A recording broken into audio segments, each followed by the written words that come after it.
आज हम जानेंगे कि ईश्वर की प्राप्ति। ईश्वर है, उसे न मानने की अपेक्षा मानने में अधिक लाभ है। हमारी प्रत्यक्ष उन्नति में ईश्वर की मान्यता रखने से पर्याप्त सहायता मिलती है। मानसिक उन्नति की दृष्टि से ईश्वर को मानना उतना ही उपयोगी है जितना शारीरिक उन्नति के लिए उत्तम आहार विहार का सेवन करना। ईश्वर को मध्यस्थ बनाकर सामाजिक व्यवस्था को सुख शांतिमय, मानव जीवन को धर्मयुक्त एवं मानसिक विकास को अधिकाधिक उन्नतिशील बनाने का बहुत ही सुंदर प्रयत्न किया गया है। यह सब बातें पाठक पिछले पृष्ठों पर पढ़ चुके हैं। अब हमें तात्विक दृष्टि से ईश्वर और आत्मा के संबंधों पर विचार करना है और यह देखना है कि आत्मा को परमात्मा की समानता प्राप्त होने से क्या लाभ होता है। यह बताया जा चुका है कि आद्य बीज शक्ति ईश्वर की अनेक शक्तियां हैं। जड़ जगत की रचना के लिए ईश्वर की जो शक्ति काम करती है उसे प्रकृति कहते हैं और चैतन्य जगत की रचना करने वाली शक्ति को जीव कहते हैं। इस प्रकार आद्य शक्ति का कार्य प्रकृति और जीव इन दो उपशक्तियों द्वारा आरंभ होता है। ईश्वर मानो एक शरीर है, जीव और प्रकृति उसके दो हाथ है। इन हाथों में से उंगलियां निकली हैं। प्रकृति शक्ति पृथ्वी, जल, वायु, अग्नि, आकाश तत्वों में बंट जाती है। फिर इनमें से एक एक में से अनेक अनेक उपशाखाएं बंटती हैं और उन सब के संयोग वियोग से सांसारिक पदार्थों का जन्म मरण होता रहता है।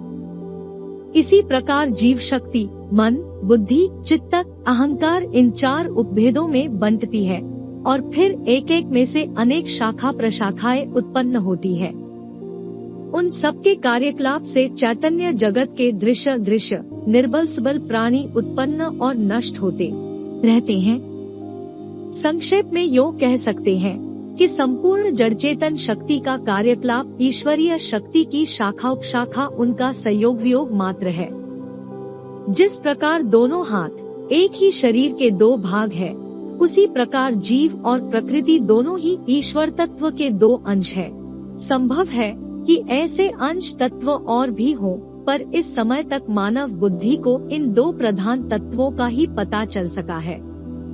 इन पंक्तियों में हमें प्रकृति शक्ति के संबंध में विवेचन नहीं करना है। उसके लिए तो एक स्वतंत्र ग्रंथ चाहिए। यहाँ तो हमें जीव और ईश्वर के संबंधों पर ही कुछ विचार करना है। पाठकों को जानना चाहिए कि सूर्य और उसकी किरणों में जो संबंध है, वही संबंध ईश्वर और जीव में है। किरणों की शक्ति सूर्य से ही है।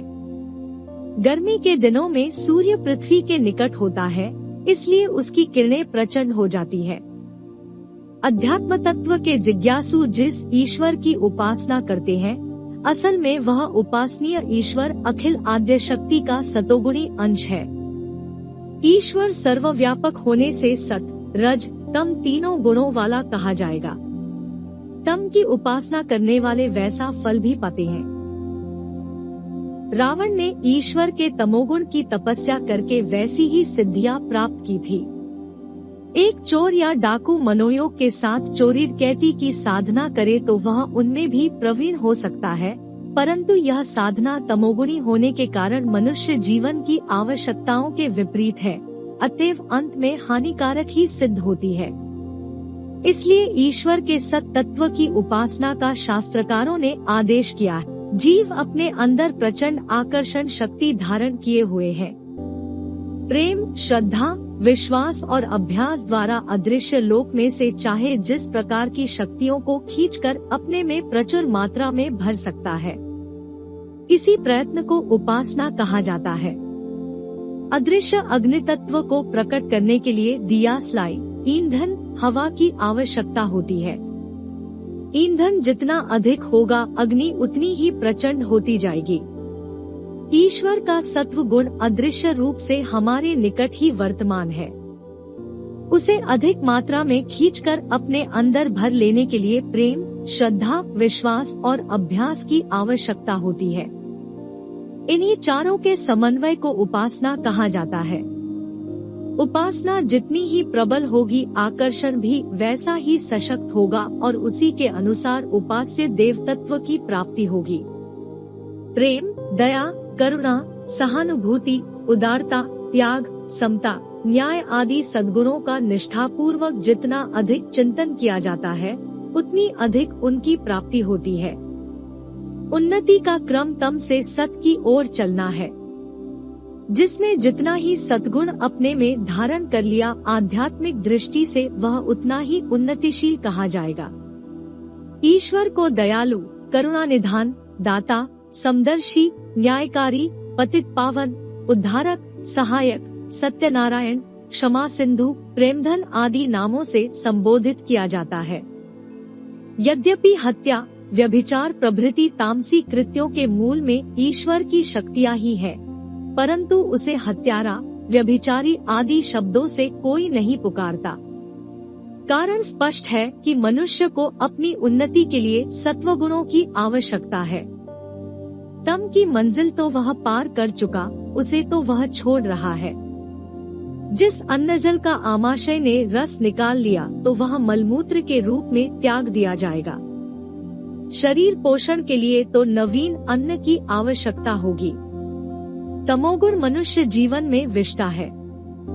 नीची योनियों से जिस शिक्षा को ग्रहण किया था, उसे अब मनुष्य जीवन में तामसी समझकर विष्टा के रूप में अलग किया जा रहा है। मानवीय उन्नति तो सत्व गुणों से ही हो सकती है। इसलिए उन उच्च गुणों की एक मानसिक प्रतिमा बनाकर उपासना करने का विधान किया गया है।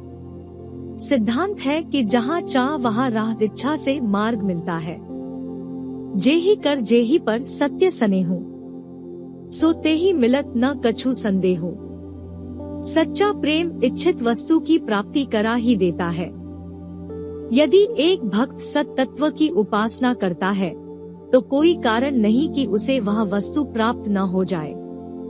स्मरण रखिए, ईश्वर की उपासना का तात्पर्य उसके दिव्य सत तत्व की आराधना है। श्रद्धा, विश्वास, प्रेम, अभ्यास, जप तप, ध्यान आदि प्रकारों से जीव को ईश्वरीय सत तत्व में सराबोर किया जाता है। उस सराबोर होने में जो आनंदजन्य विह्वलता आती है, उसे समाधि अवस्था कहते हैं। नाना विधि विधानों से, अनेकानेक कर्मकांडों से संसार में ईश्वर की पूजा उपासना होती हुई दिखाई देती है। उन सब का यही एक मर्म है कि जीव को ईश्वरीय सत तत्व का अधिक से अधिक सामीप्य करा के अंत में वैसा ही बना देना है। जीव जब ईश्वरीय सत्ता की सर्वोच्च श्रेणी सत्व अवस्था में सराबोर हो जाता है, तो उसके आनंद की सीमा नहीं रहती। अनंत आनंद में उसकी चेतना तल्लीन हो जाती है। सत्व गुण की इसी परिपूर्णता को ईश्वर की प्राप्ति कहते हैं।